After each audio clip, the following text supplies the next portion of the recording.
arma para. E finalmente estará a Marina Zucker, pesquisadora da Universidade de Boston, que analisará o sistema de pagamentos transfronteiriços em Johannes. Esse é um dos mais avançados que está fora do dólar e ela vai falar um pouco sobre essa experiência chinesa, como estão usando o renminbi como moeda internacional e esse é um dos casos mais avançados de alternativas ao dólar. E finalmente teremos alguns comentários da Ana Garcia, da UFRJ e membro da BRICS Policy Center. Este espaço, estamos procurar um diálogo aberto, então fique à vontade de poder enviar as suas perguntas no chat e no final teremos um espaço para responder essas perguntas, essas dúvidas. Então, vamos começar com o nosso primeiro palestrante, que é o Marcelo. Marcelo, muito obrigado. Muito obrigado, Jorge, pela sua apresentação. Para mim é um prazer estar aqui com vocês, com palestrantes tão importantes e tratando esse tema tão importante. E com essa recente publicação do paper, vou compartilhar a minha tela com alguns slides com relação a esse paper. Acredito que já podem ver os slides.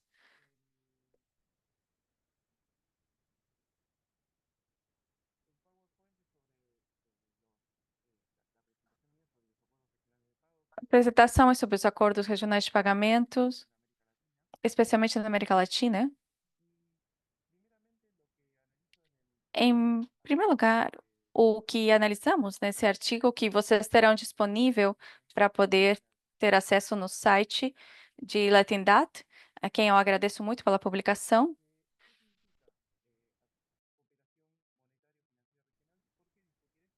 é debater o que significa essa integração financeira regional, porque isso de 2000 e 2010 houve muita literatura sobre esse tema. Primeiro, porque acreditavam que a América Latina poderia imitar a zona euro na América Latina e na Argentina e em outras partes também da região. Pensaram que poderiam imitar, que poderíamos ter uma moeda comum como o euro. Em outro momento, que é uma perspectiva, acreditou-se que poderia a- criar uma arquitetura financeira regional que substituiria uma arquitetura financeira internacional. Também houve muita literatura, muitas publicações, de uma perspectiva, porque se entendia que a arquitetura financeira era regional, poderia ser uma defesa diante a essa arquitetura financeira internacional. E também houve uma proposta de gerar o Banco do Sul, que foi uma proposta completa, mas se criou com uma expectativa primeiro, mas acabou se tornando outra coisa. E todas as questões que foram passando, houve vários debates sobre a arquitetura financeira regional. E houve muitas publicações, literaturas, com umas teorias mais ortodoxas ou mais heterodoxas.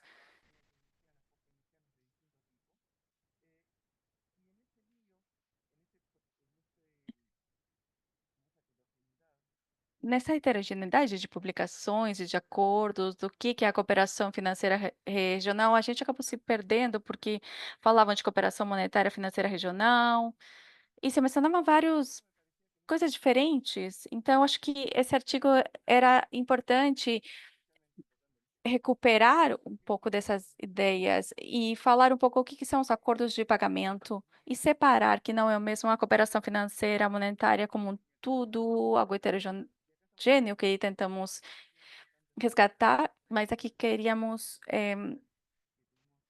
publicar uma literatura mais específica.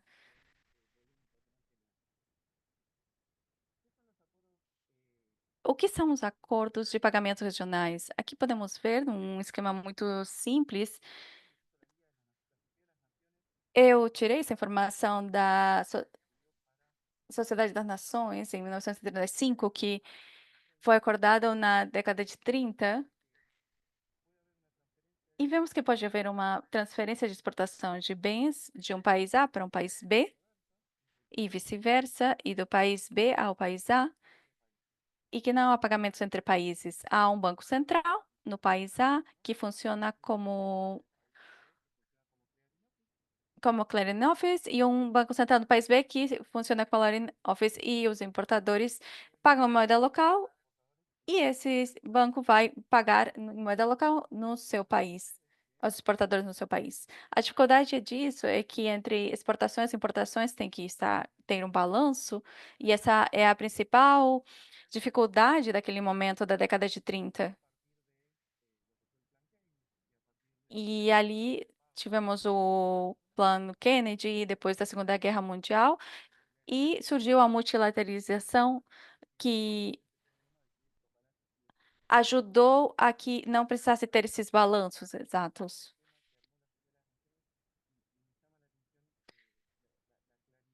O que me chama a atenção no nesse um texto de há 90 anos, quais são as vantagens? Para que existem esses acordos de pagamentos? 2 vantagens principais, uma era para promover o comércio intrarregional e o outro é para poupar as moedas. Para o primeiro ponto, os acordos de pagamento, reduzem os custos de transação, porque para qualquer importador é muito mais simples pagar em moeda local do que ter que buscar o mercado cambial e ver uma transação internacional que gera maiores custos. Então, uma transferência, uma transação doméstica é muito mais simples. Por outro lado, temos uma facilidade para comprar bens de quem compra, porque se nós já temos um balanço acreedor com um país vizinho,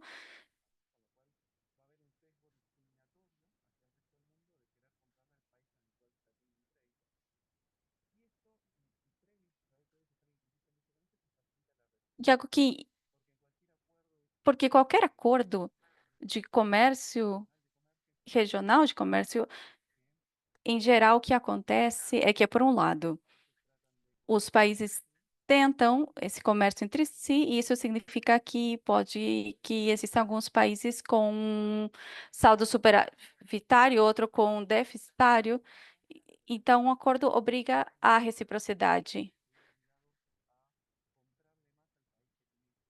Então, os países que não têm o mesmo balanço se veem obrigados a comprar do outro país também para poder ter esse equilíbrio. E com relação ao uso das divisas, uma moeda que não é necessário pagar as importações em moeda, e isso evita menores demandas de moedas, seja por motivos de transações, como no caso dos bancos centrais, porque simplesmente temos que pagar o balanço neto. Não é necessário pagar cada importação, mas se paga os balanços netos. E isso se faz depois de um período contável, então não é necessário fazer isso diariamente, pode ser depois de 3, 4 meses, e se paga depois de 3 meses, quando terminam os balanços de ambos os países. E com isso é muito menor a necessidade de divisas, de moedas.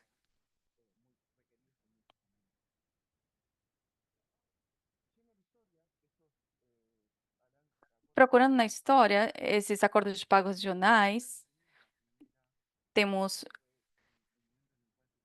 o primeiro momento em que se expandiram na década de 30, num contexto de controles cambiais,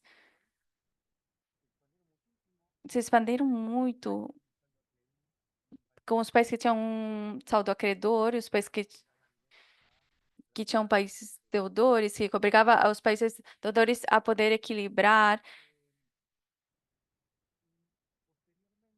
Posteriormente, outros fatores na década de 30 vai ser a proposta de Bretton Woods, a ideia de uma união internacional que não vai prosperar, como sabemos. No entanto, a partir capitalismo da Segunda Guerra Mundial. O principal foi a União Europeia de Pagamentos, que surgiu na década de 50 e que vai até 58, mais ou menos.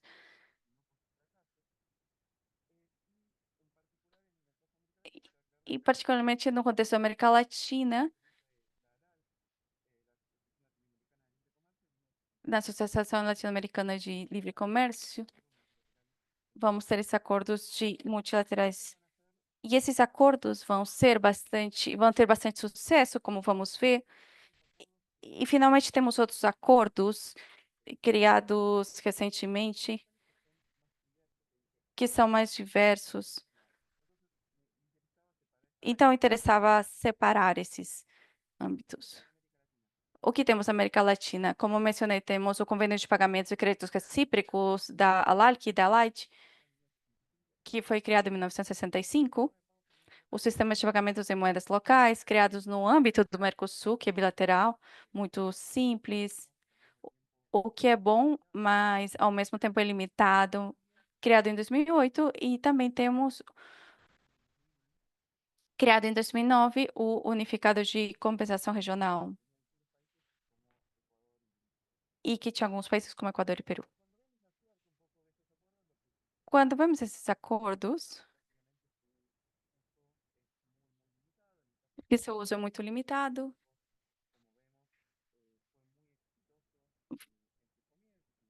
foi, teve sucesso no começo, mais recentemente,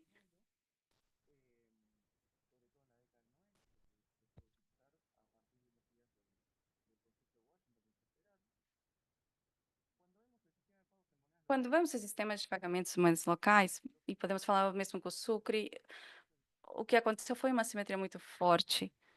Os sistemas de pagamentos em moedas locais são bilaterais entre Argentina e Brasil, e praticamente não há exportações argentinas no Brasil que se canalizem a partir do sistema, e isso acontecia no Sucre. Todas eram exportações do Equador à Venezuela, mas não existia exportações da Venezuela para o Equador. Pela assimetria monetária, Equador estava dolarizado, então todos os exportadores preferiam cobrar nessa moeda. E Brasil tem uma moeda mais estável da Argentina, então os exportadores brasileiros querem cobrar na sua moeda e os exportadores argentinos preferem cobrar em dólares. Então, os diferentes sistemas mais recentes têm uma simetria. E, portanto, nesse espaço curto de tempo que temos para conversar, seria interessante que vocês pudessem ler o artigo para chegar a mais conclusões e poder continuar debatendo esse tema. É que, principalmente, os acordos regionais de pagamento não, não são uma ferramenta, mas devem ser uma política complementar a outras políticas, como a de desenvolvimento econômico e a outras políticas nas quais sejam necessárias e outras políticas que promovam o comércio regional. Acho que isso é muito interessante, porque muitas vezes se pensa como uma ferramenta, mas não, é uma política no âmbito de outras políticas. Não podemos falar de acordos regionais de pagamento num âmbito de total abertura financeira, porque nós temos outro objetivo. Os acordos regionais de pagamento deveriam promover novos fluxos de comércio e não necessariamente discriminar ou mudar o comércio de um país para o outro. No mesmo sentido em que o, o dinheiro tem uma criação endógena e promove a produção dos países. Também podemos pensar que os acordos regionais de pagamento são criações endógenas de dinheiro e deveria servir para a produção dos países e das divisas. E, finalmente, nesse contexto, no âmbito global, em termos financeiros, acho que um mecanismo de defesa para os países da América Latina é muito importante que possam resguardar o seu comércio, defender o seu comércio. Um dos mecanismos fundamentais para defender esse comércio regional é utilizar os acordos de pagamento fundamentais, que são complementares aos outros acordos. Muito obrigado pelo seu tempo. Para mim é uma honra poder estar aqui com vocês e poder ouvir a todos os palestrantes. Agradeço a todos pela oportunidade e fico aqui para poder ouvir os outros. Obrigado, Marcelo. Se vocês têm alguma pergunta, vocês podem colocar no chat e também lembrar que temos a interpretação em português e inglês também. Agora cedo a palavra a Estevam Pérez de Cepal para que possa falar um pouco mais desse tema. Ele tem uma trajetória bastante importante. Em vários documentos vocês vão encontrar online e é um colaborador nosso de luxo, realmente. Esteban, muito obrigado. Muito obrigado à Latindad por esse convite. É um prazer poder estar aqui com vocês hoje e poder compartilhar esse painel com pesquisadores tão importantes.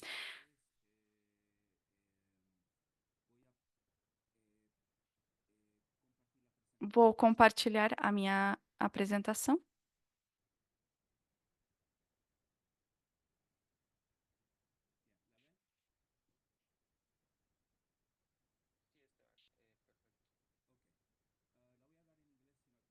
Bom, vou fazer a apresentação em inglês. A minha apresentação será sobre a desvalorização da América Latina e vou destacar três pontos sobre a desvalorização. A primeira é que é uma tradição de há muito tempo que vem, de repente, do século XIX. E o segundo é que temos um pouco de experiência, algumas experiências que podemos aprender. E em terceiro lugar é que a dolarização como conceito tem mudado durante os anos. Temos um novo conceito de desvalorização e tem diferentes dimensões. Não era o que costumava ser, como somente ter um efeito positivo na moeda, mas hoje tem uma estrutura financeira e tem também um vínculo com a propriedade de dinheiro, que tem uma razão em termos de importância, porque é uma unidade de contabilidade e, e, e de faturamento de moeda. Na América Latina, tivemos tentos dos sindicatos e uniões monetárias sem sucesso na América Central e no Caribe nos anos 60 e depois nos anos 2000. O mercado único, economia única do Caribe, que talvez, na verdade, nunca conseguiu nenhum sindicato de receita, e também os sistemas de pagamento regionais mencionados pelo Marcelo, e também os empréstimos em moeda local.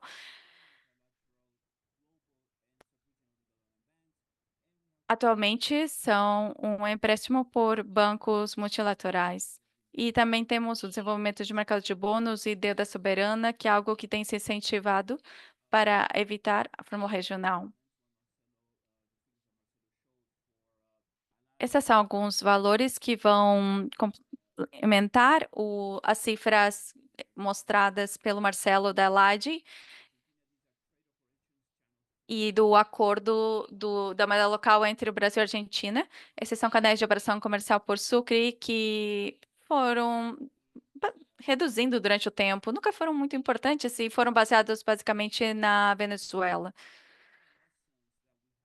que tomou basicamente menos 75% das transações. Essas são as lições que aprendemos no tempo, se vemos essas tentativas de desdolarização da América Latina. Vou mencionar algumas das aprendizagens. Em primeiro lugar, está sobre a grande dependência por país. Isso aconteceu em Sucre, isso também aconteceu em outro momento em que ECLA estava incentivando a integração da América Central e periférica entre os países da América Latina, que se reproduz na América do Sul e que também aconteceu no mercado único de economia entre Trindade e Tobago, que também estava acontecendo quando a ECLA estava buscando a expansão no Brasil. Perdão, que o Brasil não quis se unir a essa iniciativa. Não há nenhuma especificidade sobre como o uso da moeda local e o comércio interregional, ou moeda de comércio interregional, vai incentivar a expansão do comércio interregional e a integração financeira. Outro tema que também aprendemos é que a guia ou a proposta para a integração regional não tiveram sucesso na adaptação da moeda às condições. Eu acho que isso ficou claro com o Sucre, que esteve baseado nessa união de Living Union e fracassou com provar como o Sucre poderia ser representado em maiores investimentos. Isso nunca ficou claro. Os incentivos para aumentar a participação do setor privado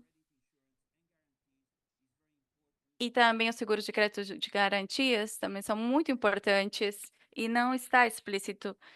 E quem vai finalmente assumir esse risco e quem vai assumir esse risco durante os acordos. Isso é algo que realmente não faz parte da normativa nem da legislação que estabelecem esses acordos ou das propostas também. Outro tema importante é a diversificação produtiva. Esses acordos de pagamento regional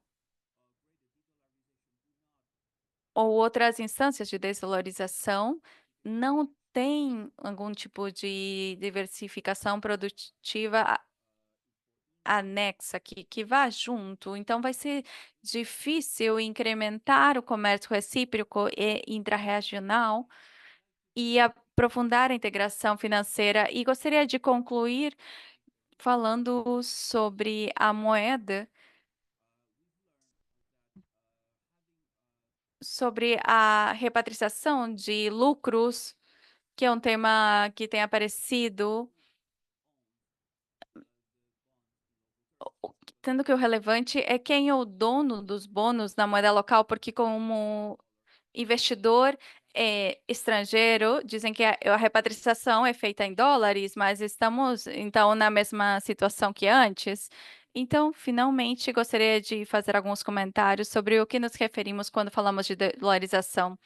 É um termo que tem evoluído com o tempo e temos que considerar isso se aqui teremos proposta de desvalorização. Primeiro foi a substituição da moeda e de ativos. Na América Latina não está somente relacionado à substituição de moeda e de ativos, mas também da estrutura produtiva, mas mais recentemente está relacionado de mercado, ao mercado internacionais de bônus, que se tornaram uma fonte importante de financiamento, não somente para o governo, mas também para o setor corporativo não financeiro.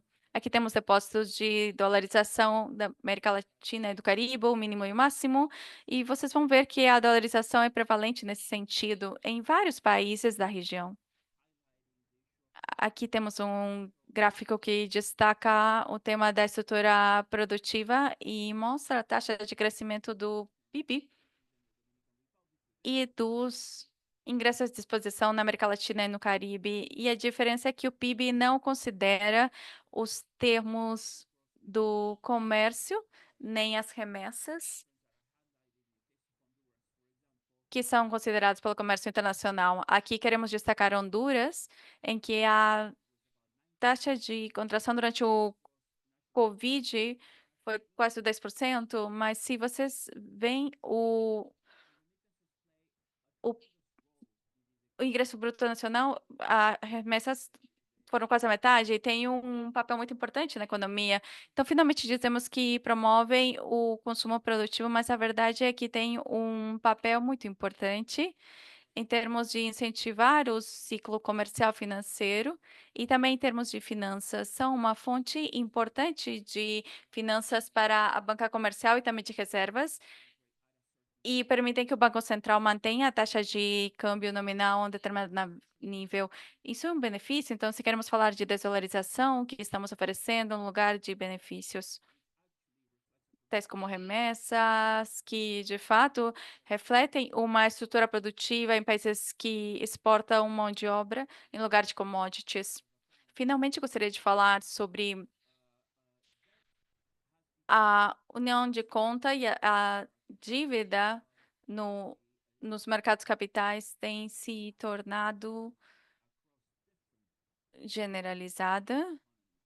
através de diferentes agentes da economia. Se vocês dão uma olhada em 90, basicamente era o governo. Se pensamos em 2009, depois da crise financeira,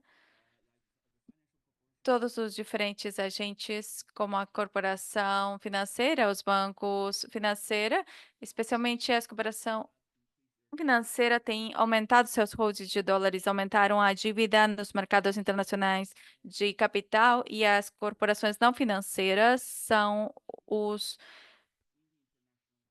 principais emissores de bônus nos mercados internacionais de capital.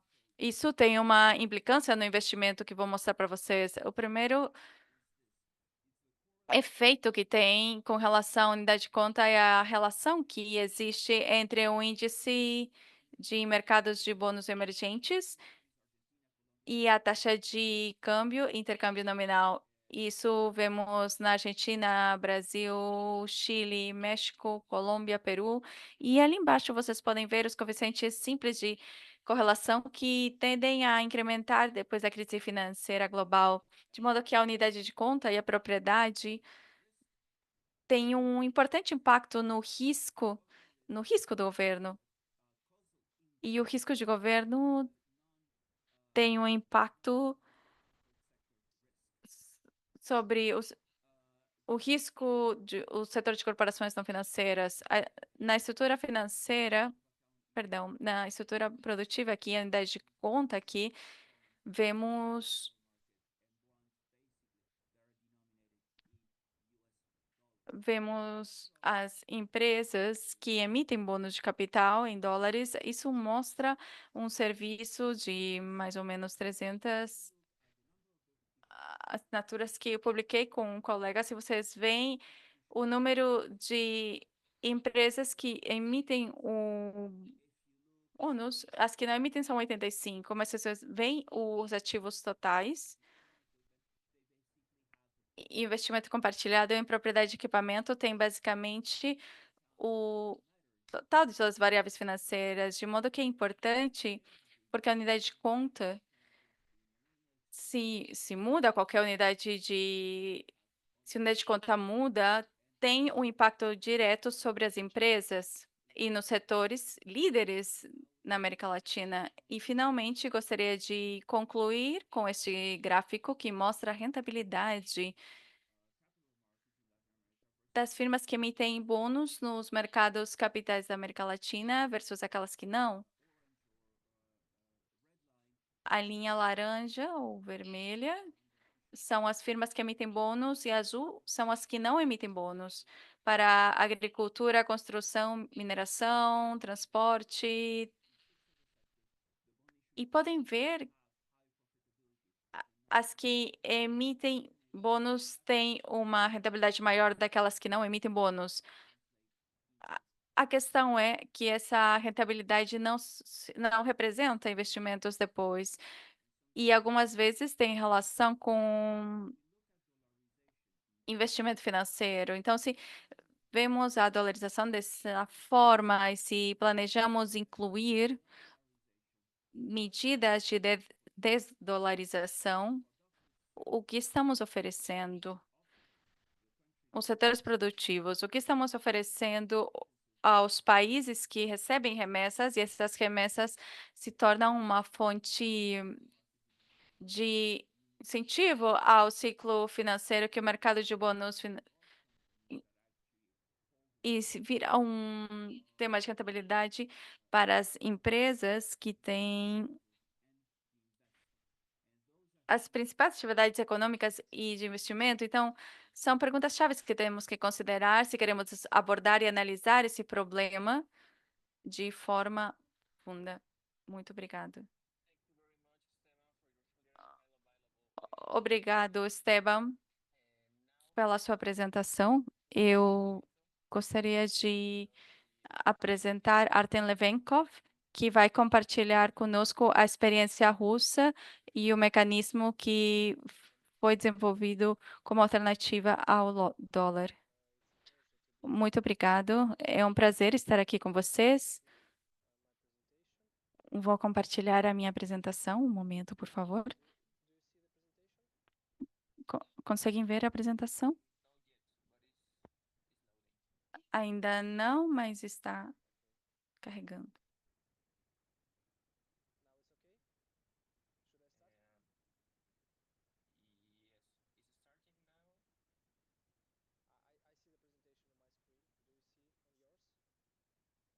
Eu consigo ver a apresentação na minha tela, mas eu acho que está carregando. De repente, você pode tentar mais uma vez? Sim, tudo bem, vou tentar novamente.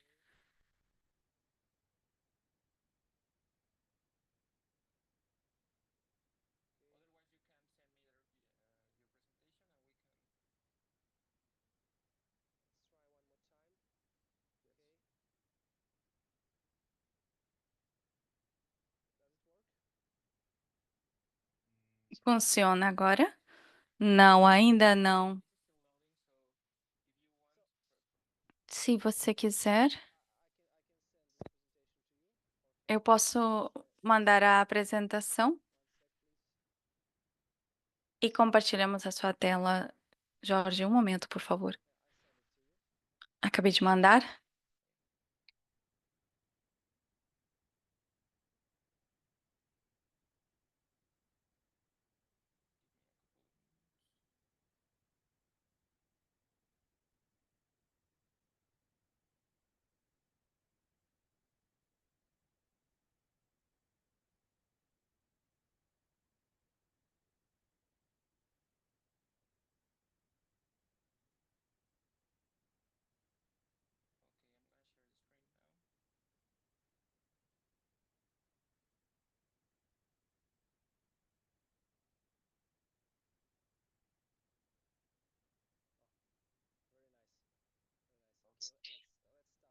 Agora sim, pronto, funciona.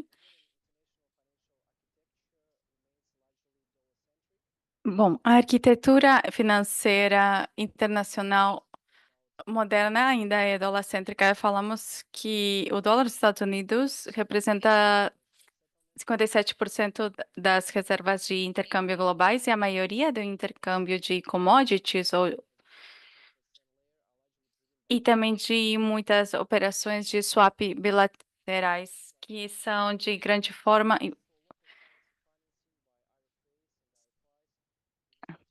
O incentivo por moedas locais é uma forma de distanciar-se das moedas como o dólar americano, e isso procura mitigar o risco de intercâmbio monetário, desenvolver mercados locais capitais e melhorar a estabilidade macroeconômica. Em muitos casos, especialmente em bancos de desenvolvimento multilaterais, busca melhorar o uso da moeda local, especialmente nessa. Aqui vocês podem ver as principais razões para o incentivo por moedas locais. O mitigar o risco de moeda estrangeira é muito importante. Todos sabem que quando o país empresta moeda estrangeira, pode depreciar a moeda local e desenvolver uma maior dívida. E o empréstamo local elimina esse tipo de risco. Um momento, Jorge, por favor. O desenvolvimento de mercados de capital local emitem com relação a bônus de moeda local e proporciona empréstimos em moeda local e ajuda a criar uma curva de benchmarking para o mercado, para os investidores e incrementar a liquidez do mercado e também melhora a estabilidade macroeconômica e reduz a dívida em moeda estrangeira, e isso faz com que o país se torne menos vulnerável a mudanças externas. Também o alinhamento de projetos de infraestrutura a longo prazo que geram ingressos em ganhos em moeda local, e isso proporciona o que chamaríamos um refúgio local para eles e mais bancabilidade. E, finalmente, a diversificação geopolítica. A, a diversificação estratégica e geopolítica no sul global está buscando deixar de ser dependente do dólar para ter uma autonomia estratégica. Nessa abordagem, deveria destacar os esforços dos BRICS para criar um mecanismo de alternativa no sistema financeiro, uma prioridade estratégica para os países do BRICS. A ideia nesses países é estabelecer nesses países a prioridade para os seus interesses desde 2009 e talvez saibam que nas associações de estratégia econômica dos BRICS até 2025, que foi adotada há 5 anos, foi desenvolvido um item separado sobre arquitetura financeira nacional, que fala sobre o desenvolvimento de sistemas de pagamento, sistemas de bônus e outras áreas.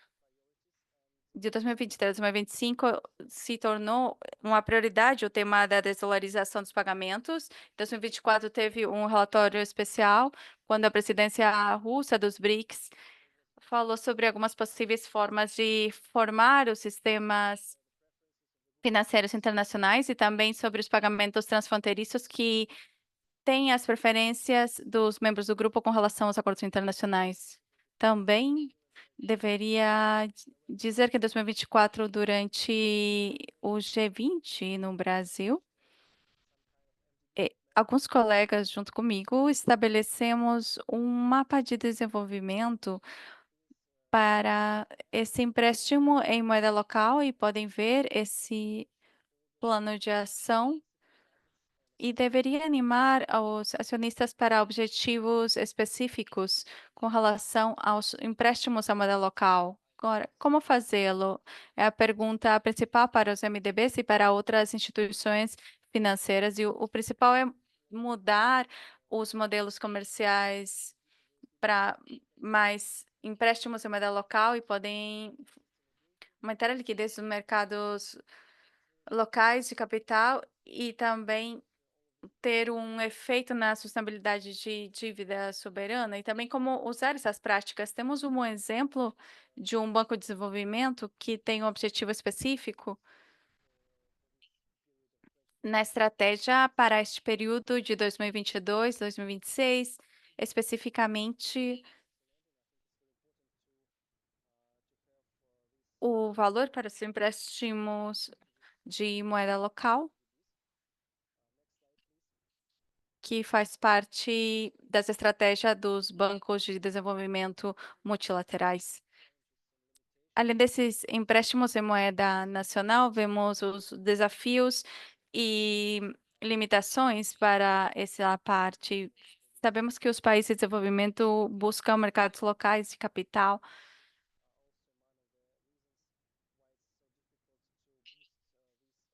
e os altos custos de hedge é também algum desafio porque é difícil potencializar os empréstimos em moeda local. Eu sou representante do Fundo de Desenvolvimento Euroasiático Regional e tentamos potencializar os empréstimos em moeda local.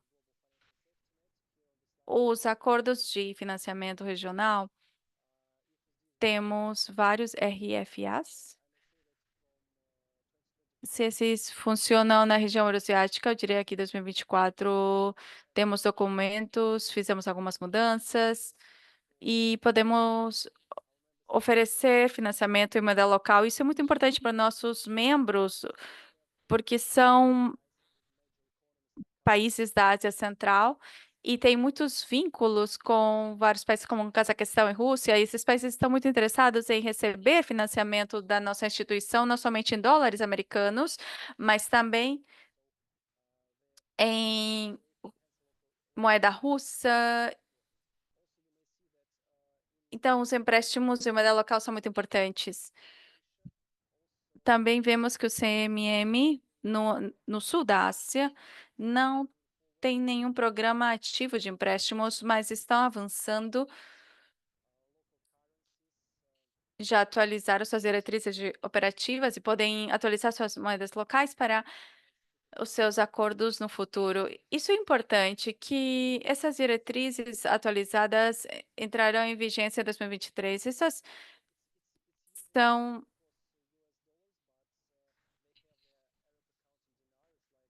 há fundos que os fundos árabes continuam usando os árabes, mas tem também outras contas como as AMFs e SDR.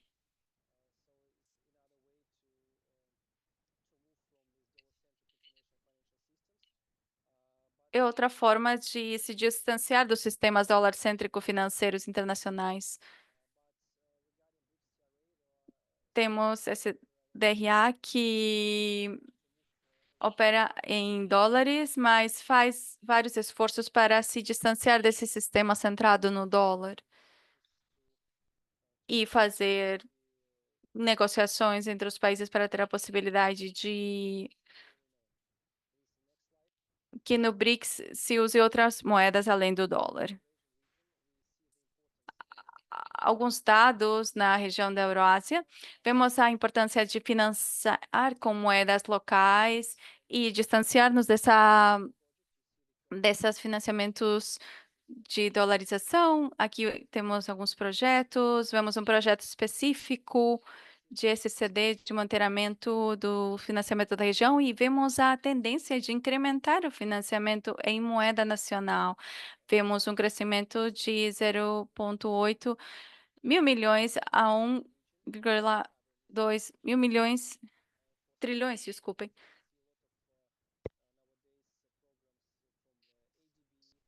E o que vemos agora são programas de outros RFIs. Vemos desde os dados que o processo está avançando.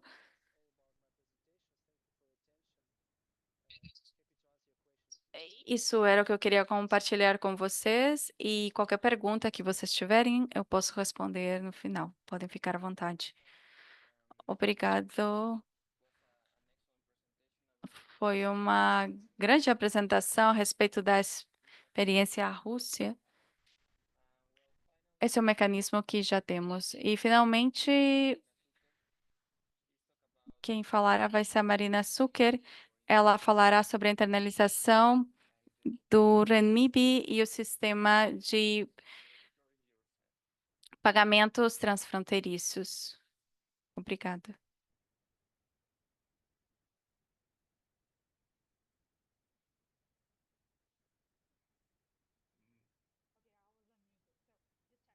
Desculpem, eu estava com o microfone desligado. Conseguem ver a minha tela? Sim, sim, conseguimos vê-la.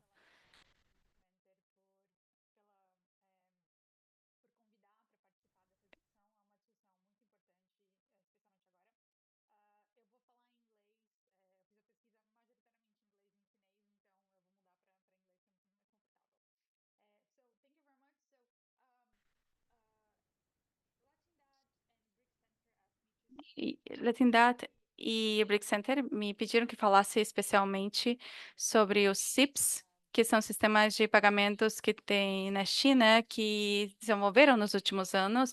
Essa pesquisa que vou mostrar hoje está baseada especialmente no meu doutorado. Se vocês tiverem mais interesse sobre isso, por favor, fiquem à vontade, eu posso compartilhar com vocês.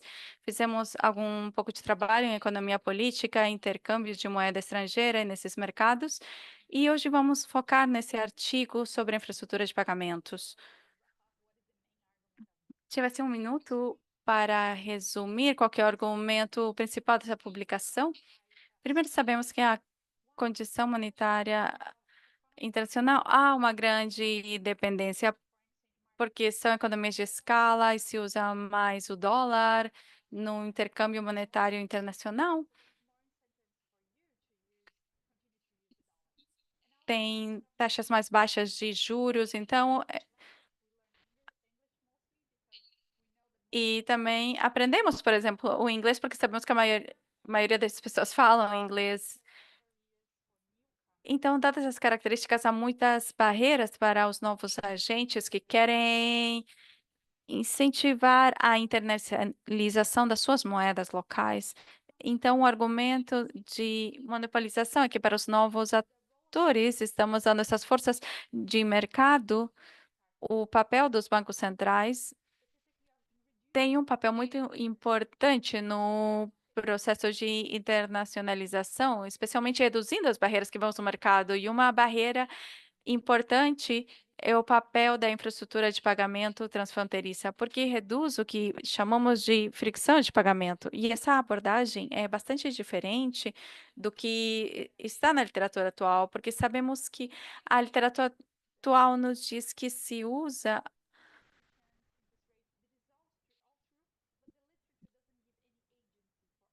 que a moeda local tem o tamanho da moneda está relacionado ao tamanho da moeda local, mas quando procuramos o papel dos bancos centrais, podemos entender onde fica essa exigência. Nesta publicação, vou mostrar um pouco da evolução. Devo dizer que não foi um processo rápido, foi um processo evolutivo muito lento. E a primeira pergunta que surge é: os chineses são únicos? Acho como quarta apresentação do dia, digo que não, temos experiência na Euroásia, na América Latina, que falam um pouco disso. Essa é uma tabela que está em uma publicação que vai ser feita pela Universidade de Belém. Tentamos mapear as iniciativas de pagamento no mundo e temos vários casos em que as iniciativas de pagamento era em nível regional.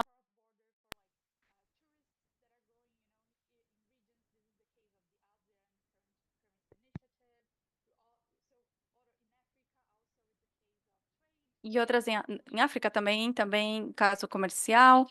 E temos também casos em que são incompletas, em que não há um sistema de pagamentos, mas é um sistema de mensagens em que podem ser estabelecidos os fundos de forma bilateral e podem facilitar a mensagem do banco.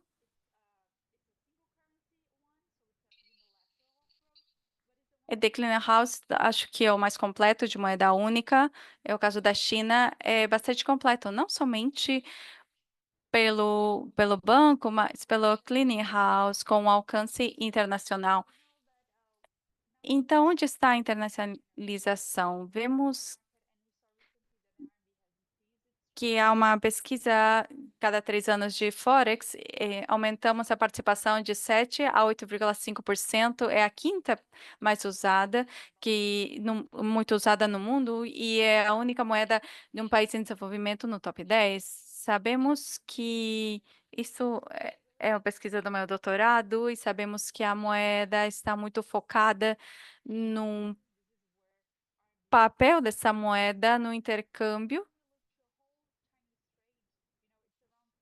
E apesar de que vamos ver todo o comércio chinês, que é basicamente o 30% do comércio chinês hoje é feito em RMB, vocês podem pensar que não é significativo, porque não é 100%, mas comparado a outros países em desenvolvimento, é bastante significativo, porque a maioria dos outros países em desenvolvimento apoiam praticamente 100% no dólar.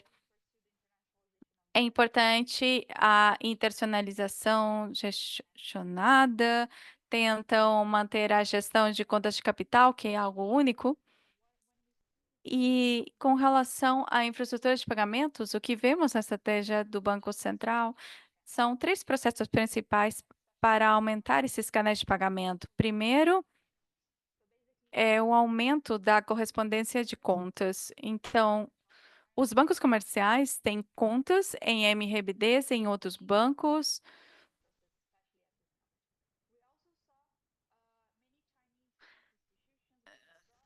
Também várias instituições financeiras chinesas que vão financeiro para servir os seus clientes que investem fora.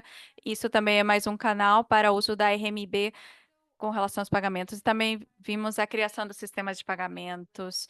Falando agora especificamente da integração, evolução da China, vemos que a China está muito integrada no sistema de dólares.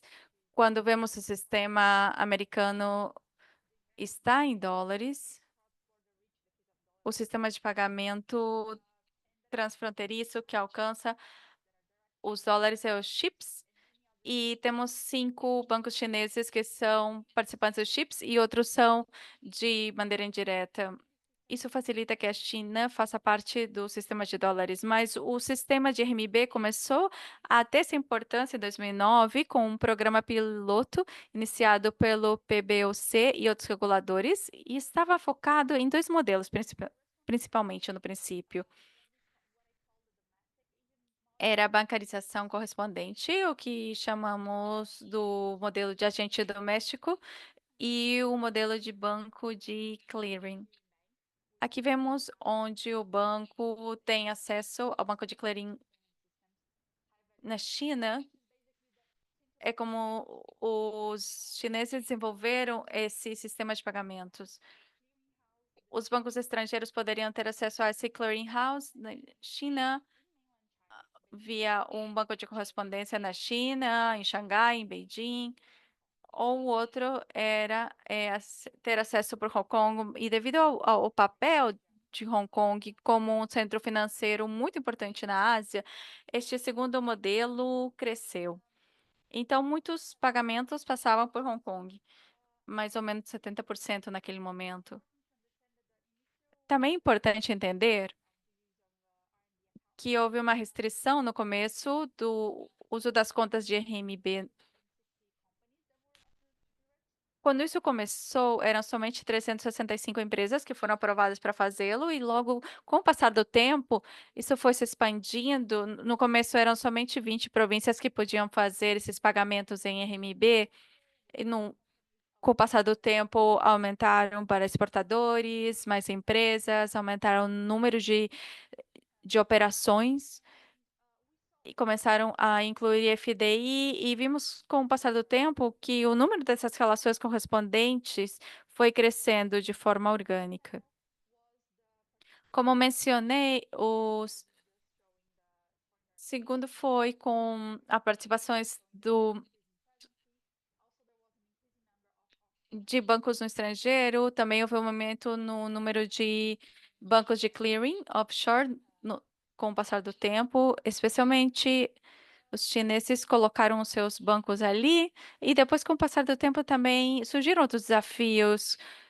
O uso de RMB aumentou, mas existiam vários problemas técnicos que dificultaram a maior expansão dos pagamentos. Vimos alguns problemas com relação ao fuso horário, então o Clean House não tinha uma superposição com vários centros financeiros, então tinham pagamentos para os Estados Unidos, poderia levar 2, 3 dias devido às diferenças de fuso horário.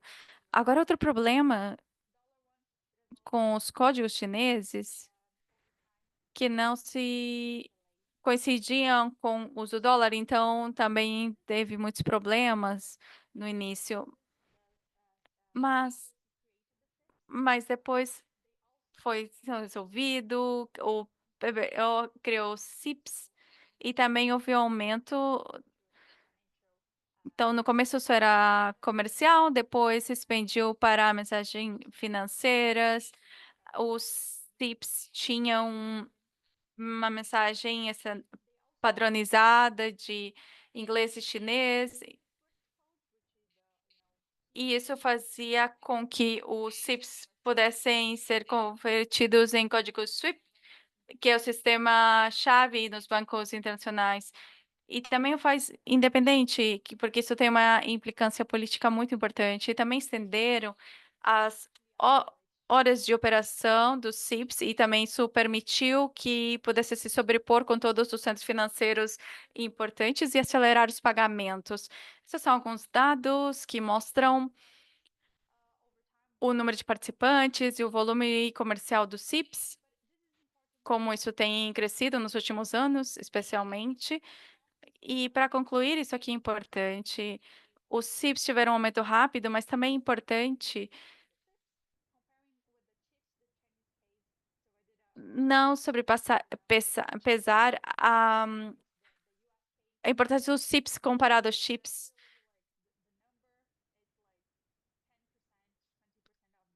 que aumente o número 10, 20% dos chips. Então, os chips são muito maiores.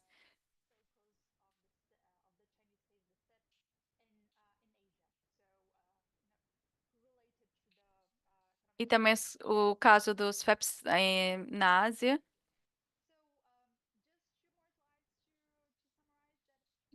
que está relacionados à importância da China na região também.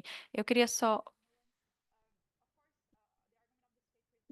matizar aqui um pouco que o argumento dessa publicação é que a infraestrutura de pagamentos tem um papel muito importante em aumentar a internacionalização da moeda, mas não somente nisso, mas também tem um papel muito importante se vemos os chineses estão usando o RMB. O uso do RMB também tem aumentado na China, isso, e a explicação é pedir emprestado empréstimos de RMB mais barato do que dólares. O interesse, perdão, o juro base é importante, especialmente na América Latina, as taxas de juros são muito altas, então os custos são muito altos para os exportadores e para os novos no mercado. Então, a taxa de juro é um componente bastante importante, mas também essa aqui é uma outra publicação que eu fiz com um coautor, o Pablo Perfecto, e mostramos que os mercados internacionais do intercâmbio monetário é importante ter um banco de clearing internacional no exterior, se é que o RB tem uma relação com a moeda local, se é que o país tem algumas relações com a China também. Outra importância é que também exista um centro financeiro. Então, há vários fatores específicos que podem potencializar isso, mas, em geral, mostramos que os sistemas de pagamento reduzem as frições de pagamento. Então, para concluir, acho que esse estudo mostra que, devido à dependência do uso de dólares no sistema internacional, os bancos centrais têm um papel importante para passar a internacionalização das moedas locais. Há vários fatores que influem, mas o pagamento transfronteiriço sabemos que é importante e sabemos que é um processo que não acontece do dia para a noite. Mas é um processo que vai evoluindo e é necessário começar. A chinesa começou em 2009 e assim foi crescendo. Muito obrigada. Muito obrigada, Marina. E sim, definitivamente a China é um dos principais atores num processo de desdolarização. Estou de acordo com. Antes de tudo, gostaria de agradecer a todos os panelistas. Mas agora vou passar a sala para Ana Garcia, que vai compartilhar a última reflexão antes de passar para as perguntas. Então, por favor, Ana, obrigada. Obrigado a todos os amigos que temos aqui. Vou mudar, fazer começar. As I agree that with Latin that. Bom, muito bom dia a todos e todas. Vou procurar ser muito breve, dada também a limitação de tempo do nosso colega Estevam. Queria agradecer a Latindade, em nome do BRICS Policy Center, pela parceria que temos mantido desde o ano passado e ainda dizer o quão é importante o segmento da nossa parceria nesse tema, particularmente monetário e econômico no que tange aos países BRICS. E queria agradecer aqui aos colegas da mesa pelas excelentes e muito importantes apresentações. Vou traçar comentários gerais e perguntas para todos os participantes. A primeira é que é muito evidente, mas é importante reforçar, que a moeda é uma questão econômica e técnica, mas que depende do poder político. E por isso a dependência do dólar ainda é tão relevante diante da construção da hegemonia norte-americana desde do início do século XX, mas mais aceleradamente a partir do pós-guerra com as instituições econômicas que sustentam a hegemonia americana. O poder do dólar se expandiu antes da guerra, Marina coloca isso um pouco no artigo dela, mas de fato o dólar passa a ser a moeda global, primeiramente atrelado ao ouro, no pós-guerra e particularmente a partir da década de 70, no que nós aqui no Brasil chamamos do dólar flexível. E o debate que nós temos hoje sobre desdolarização, ou um termo melhor, o crescente uso de moedas locais, que não dispensa o dólar, é isso eu acho muito importante reforçar, é um debate que se atrela à crise ou não da hegemonia norte-americana e quais alternativas surgem no sistema internacional para a reorganização do poder político vinculado ao poder econômico e, portanto, tão importante o tema da China e dos BRICS. Como é muito já debatido e conhecido o debate sobre os privilégios extravagantes do dólar, e esse privilégio extravagante se dá tanto no poder dos Estados Unidos de financiamento do seu sistema militar internacional, da expansão das suas empresas, mas hoje, mais do que tudo, na sua capacidade de endividamento público. Esse é um privilégio que apenas os americanos têm, e dada a imensa crise da dívida que nós vivemos nos países do sul global, vou usar esse termo, Marta Paredes, minha colega da Claxo, que chamou a atenção sobre o uso dos termos, né, países em desenvolvimento, vou usar aqui então periferia sul global, que entendo que é importante. Apenas os americanos têm o principal esse privilégio extravagante, é a sua capacidade de endividamento, com muitas consequências, mas sem limitações na sua própria moeda. No entanto, além de um privilégio extravagante, há também um custo, um fardo, né, um burden, né, extravagante de ser uma moeda global. E isso impõe dificuldades à China, e isso impõe dificuldades aos BRICS. Não é simples se tornar uma moeda de uso global sem alterar matrizes importantes da economia nacional de um país, ou seja, se tornar emprestador de última instância, ter um sistema financeiro absolutamente aberto a compensações internacionais, poder financiar, né, outros países de forma mais abrangente. E, neste momento, a China não demonstra ainda nem capacidade e nem vontade política de assumir esse papel. Portanto, nós estamos numa crise de hegemonia, uma transição de hegemonia, porque ainda não temos uma moeda que possa efetivamente substituir o dólar. Acho que o professor Estevam colocou isso com clareza, né? Se não o dólar, o quê? E essa é a grande questão que nós temos. Um elemento trazido em todas as apresentações foi os momentos de crise, que são momentos que efetivamente incentivam ou dão abertura para o uso de moedas locais. Na América Latina, a crise da dívida, depois a crise de 2008, o sistema CIPS, como a Marina acabou de trazer, impulsionado pela crise de 2008, ou no caso da Rússia ou da região euroasiática, como Artem trouxe, a crise desencadeada pelas guerras e conflitos e o dólar sendo usado como um instrumento de guerra, né? Aqui, como nós, alguns colegas economistas no Brasil chamam a bomba dólar. O dólar sendo usado como um mecanismo de sanção contra países em guerra, como é o caso da Rússia. E isso incentivou muito a Rússia na presidência do BRICS em 2024 a propor um conjunto de mecanismos para aumentar o uso de moedas locais.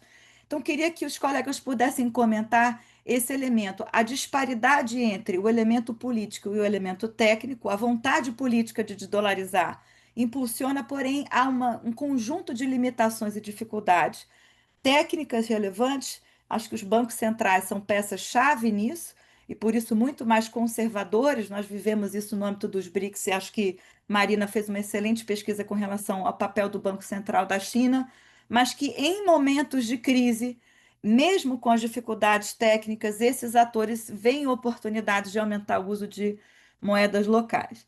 Logo, no momento mais atual que nós vivemos, a questão sobre, se não o dólar, qual moeda? Qual é o lugar das moedas digitais, entendendo que não substituem uma moeda forte, com o Banco Central que sustente, mas qual é o lugar das moedas digitais, se isso é, na leitura de vocês, uma potencial alternativa aqui na região da América Latina ou é mesmo no âmbito, dos países dos BRICS. E um tema ainda mais atual é o uso do Banco Central americano e do governo americano de desvalorização do dólar para buscar tentar compensar o efeito das tarifas. Isso vem sendo discutido, o dólar vem desculpem, se desvalorizando desde janeiro desse ano, de forma muito acelerada, e muito se debate sobre como isso pode tentar atenuar efeitos possíveis da vulnerabilidade das tarifas. Queria escutar vocês sobre isso. E, por fim, só para fechar, a capacidade ou não do conjunto de países dos BRICS de avançar o uso de moedas locais ou até mesmo o renminbi chinês, o yuan chinês, olhando para, de um lado, dois mecanismos, o CRA, né, que é o arranjo contingencial de reservas, e o novo Banco de Desenvolvimento. Um significa emprestar, fazer lendings, né, fazer empréstimos a projetos em países em moedas locais, hoje em torno de 26%. E o outro é um mecanismo de compensação e empréstimos, como o FMI, que seria o CRA, e isso está em mãos dos bancos centrais dos BRICS, e por isso mesmo ainda em testes, dado o aspecto mais conservador, a natureza mais conservadora, menos exposta a riscos que têm os bancos centrais. Então, queria saber um pouco a opinião dos colegas da mesa sobre o quão esses mecanismos poderiam avançar no âmbito dos BRICS. Aí, com isso, eu encerro. Obrigada, Jorge. Prazer estar com vocês. Muito obrigado, Ana. I'll follow and support Ana Garcia. I'm going to speak now in Spanish. Acho que poderíamos responder a Ana as suas perguntas, respeitando que o Esteban precisa sair alguns minutos, infelizmente. Então, podemos começar com você, Esteban, e depois continuamos na ordem das apresentações para finalmente terminar com as perguntas que temos no chat. São algumas.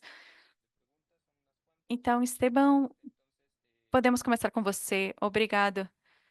Vou às perguntas do chat porque eu vi que tinha algumas, ou começo pelas perguntas da Ana.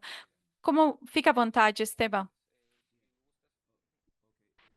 Com relação ao tema da vontade política, eu acho que é fundamental para a criação de uma alternativa ao dólar. O que eu vi na América Latina, na minha experiência, é que realmente em alguns casos existe essa falta de vontade política e a ideia de criar uma alternativa ao dólar ou que o dólar possa coexistir com outros tipos de acordos em moeda local requer algum tipo de acordo de integração. Agora, o problema que eu vi com os acordos de integração, além da falta de vontade política, é a falta de realismo daqueles acordos regionais. E, e vou ilustrar com um caso específico do Mercado Único Economia do Caribe, que foi criado em 2000 e que supostamente deveria florescer na década de 2000. Foi uma réplica da União Europeia, mas aplicada a Caribe, mas a forma que foi estruturada é que era como um livro de texto. A União ter uma união de alfândega, depois a integração de capital e logo a união monetária. E quando se falava naquele momento nos bancos, o setor financeiro dizia que o setor financeiro se integrava e se torna integrado antes da união alfandegária. Então, com isso eu falo do realismo e a vontade política. Essa seria a minha resposta à Ana. Eu não vi a vontade política ainda para ter uma alternativa relacionada à moeda. Agora, com relação a. Bom, tenho algumas perguntas aqui também relacionadas aqui no chat. Um momento, por favor.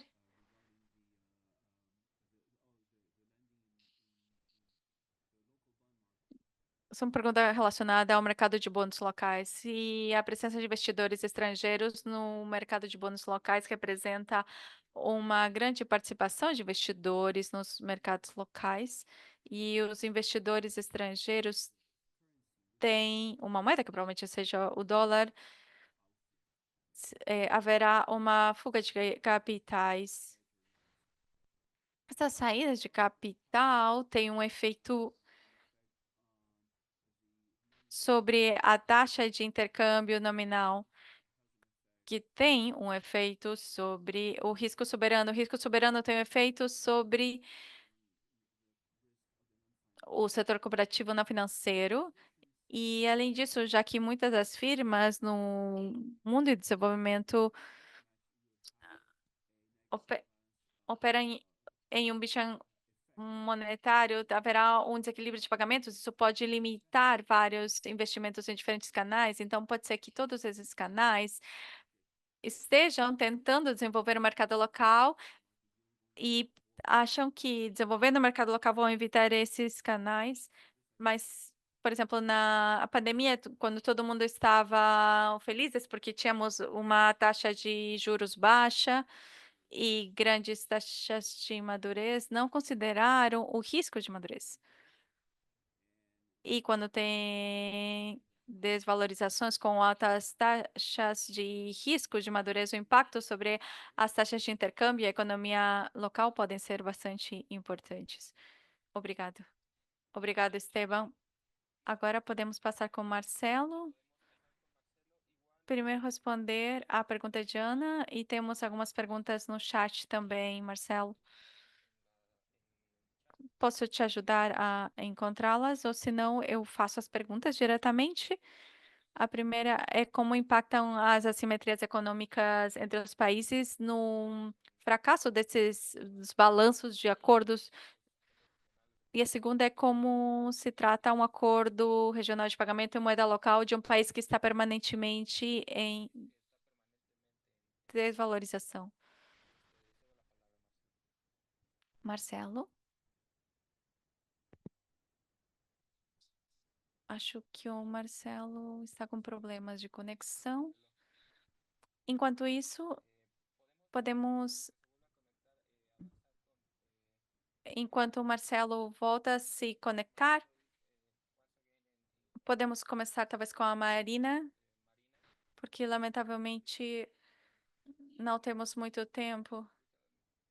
Podemos perguntar a Marina, então. Sounds good. Ok. Tá, talvez eu comece. Eu tenho três pontos principais. Oh, should I go on or Marcelo? No, Can I go? move on. Yeah, yeah, yeah, yeah. Ok.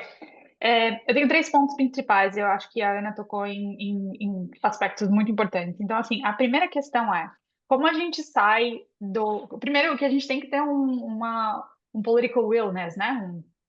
De tentar diminuir a exposição ao dólar.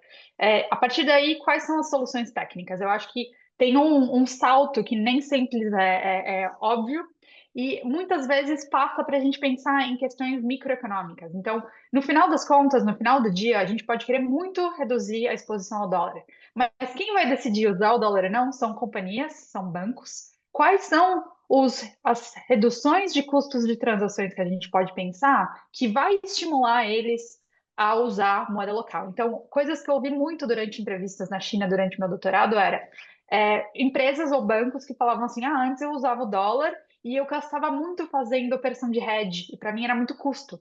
A partir do momento que eu tenho a opção de usar em RMB, eu não preciso mais ter esse custo de transação, por isso que eu comecei a adotar. Então, assim, são soluções, são no final decisões micro, que eu acho que do ponto de vista de Banco Central, de Ministro das Finanças, a gente tem que pensar quais são os estímulos micros que vão decidir e ter impactos macros. E então, assim, isso eu acho que é um aspecto chave. Isso foi questões, por exemplo, no caso do acordo regional no Mercosul, do Brasil e Argentina. No final das contas, as empresas que exportaram decidiam usar a moeda local por causa de reduções de custo de transação. Então, esse é o primeiro ponto. O segundo ponto a gente também tem que pensar em soluções coletivas. Então, assim, eu acho que o caso do Airbnb é um caso de sucesso, um caso de sucesso chinês de reduzir as vulnerabilidades ao dólar. Mas para casos como o Brasil ou outros países em desenvolvimento, qual é a vantagem de simplesmente substituir dólar por uma outra moeda externa, o RMB ou o euro? Então, quais são as soluções coletivas que, por exemplo, a gente pode pensar dentro dos BRICS ou regionalmente para ter realmente transações de moedas locais que tenham o net? Porque aí realmente você tem um ganho dos dois lados. Claro que tem questões muito mais complexas, porque aí tem questão qual que é o câmbio, mudanças de câmbio vão influenciar isso. Então, qual é o processo de crédito que você tem que ter dentro dos bancos centrais para tornar isso possível? Então, tem questões micros, mas qual é uma solução coletiva que a gente pode ter? O meu último ponto, acho que é um ponto muito importante que a Ana mencionou, da questão das moedas digitais. Eu sou muito crítica no papel dessas moedas digitais, de, na realidade, especialmente se elas forem privadas, se elas podem conseguir ajudar os países em desenvolvimento. Claro, a gente tem casos de moedas privadas, Cuba, Argentina, que elas são usadas por cidadãos para fazer transferências importantes que elas não conseguiriam fazer de outra forma. Mas se a gente pensar em economias maiores, por exemplo, o caso do Brasil, eu estou agora fazendo escrevendo um paper que deve ser publicado como working paper no próximo mês, sobre a exposição que o Brasil está tendo na balança de pagamentos por essa importância das fintechs, dos cryptocurrencies. Então, no caso do Brasil ano passado, o mesmo valor que a gente teve um superávit na balança comercial, que a gente teve um superávit de comércio, a gente gastou comprando cryptocurrency. Então, assim, qual é o problema na balança de pagamentos de você ter toda essa exposição? Então, na realidade, essas novas tecnologias podem levar a um novo processo de dolarização se a gente não tomar cuidado, em vez de criar mais espaço de política econômica. Então, eu vou parar por aqui. Obrigada.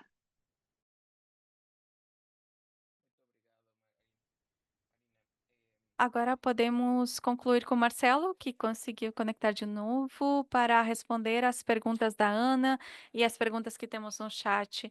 Marcelo, fica à vontade, por favor. Desculpa, eu tive um problema com a conexão à internet. A verdade é que acho que o que a Ana comentou é muito importante, que tem muito temas políticos mais do que técnicos. É um problema político, principalmente. O tema técnico é relativamente simples, acho que, mas ainda com essas moedas digitais, especialmente aquelas emitidas com bancos centrais, podem facilitar qualquer problema técnico. Não temos uma dificuldade tão importante. A mais dificuldade técnica, acho que são os desbalanços comerciais que se há dentro de uma região, que tem países que têm superávit crônicos e isso tem que ser resolvido,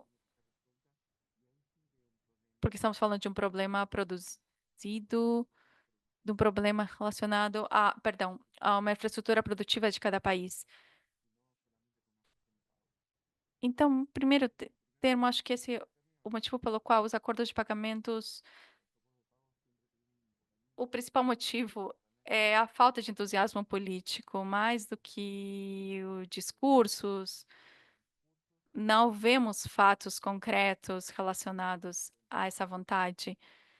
Por outro lado, também acho bastante importante algo que a Ana comentou, que está relacionado a como, em contextos de crise, as moedas locais ou as moedas regionais prosperam. E nesse ponto, eu achei super interessante, porque temos na década de 30, na década de 80 na América Latina, e agora, recentemente, com tudo que está acontecendo, e eu queria chamar a atenção que podem existir desafios ali, porque também podem surgir blocos comerciais monetários que podem chegar a ajudar os países a defender as suas moedas, porque os países maiores terão esse interesse em sustentar uma dívida monetária e essas políticas podem ajudar os países a sustentar sua moeda local.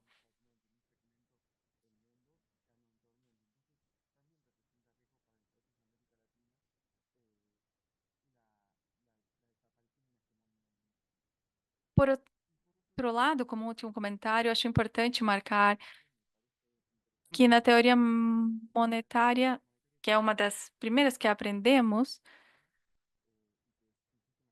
é que o dinheiro é crédito. E quando pensamos que o dinheiro é crédito, isso aplica também,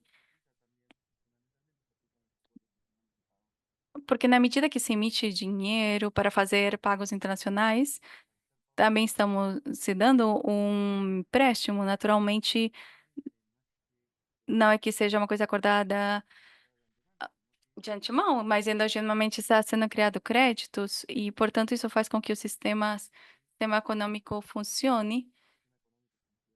E temos que pensar isso em termos regionais. E eu acho interessante de não separar essas duas versões. Acho que tinha alguma pergunta relacionada aos problemas de assimetria entre o Brasil e a Argentina, ou entre Equador e Venezuela, com relação se é que é uma moeda muito fraca e tem problemas de desvalorizações permanentes, pode chegar a incorporar isso no acordo de pagamentos. Eu acho que os acordos de pagamento não solucionam, não resolvem esses problemas domésticos. Podem ajudar, sim, mas se uma moeda tem muita desvalorização, é muito difícil que os exportadores queiram essa moeda. Então, acho que assim surge, sim, um problema. Que os acordos de pagamentos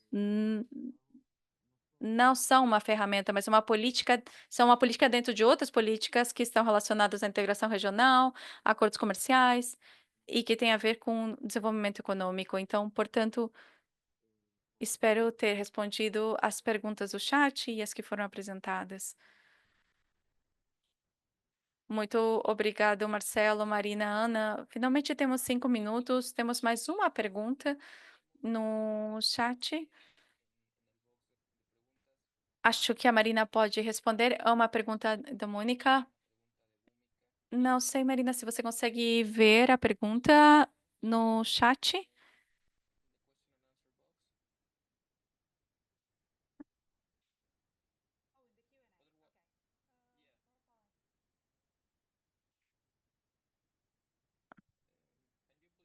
Você pode, por favor, falar sobre as reservas fósseis, especialmente a indicação de ouro da Portina, e se é um apalancamento mais crítico para terminar a dependência com a dólar relacionada ao pagamento de bens, basicamente,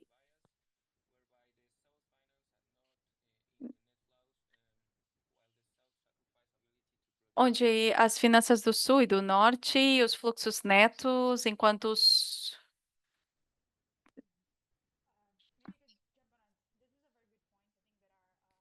acho que é um tema geopolítico, por todo conflito, em como o dólar se usou como arma. Há muita demanda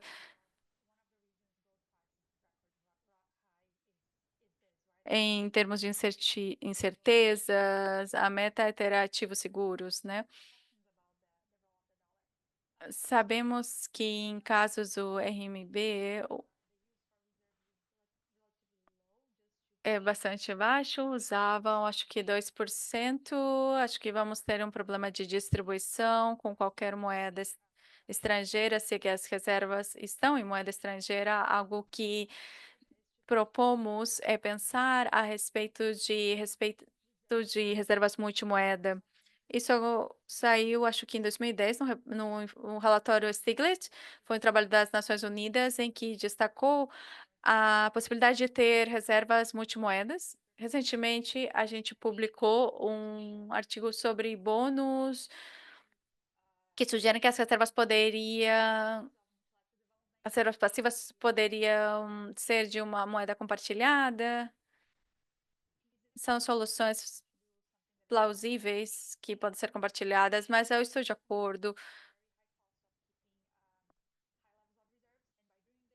Manter as reservas em dólares, isso continua deixar os Estados Unidos financiarem. Obrigada, Marina.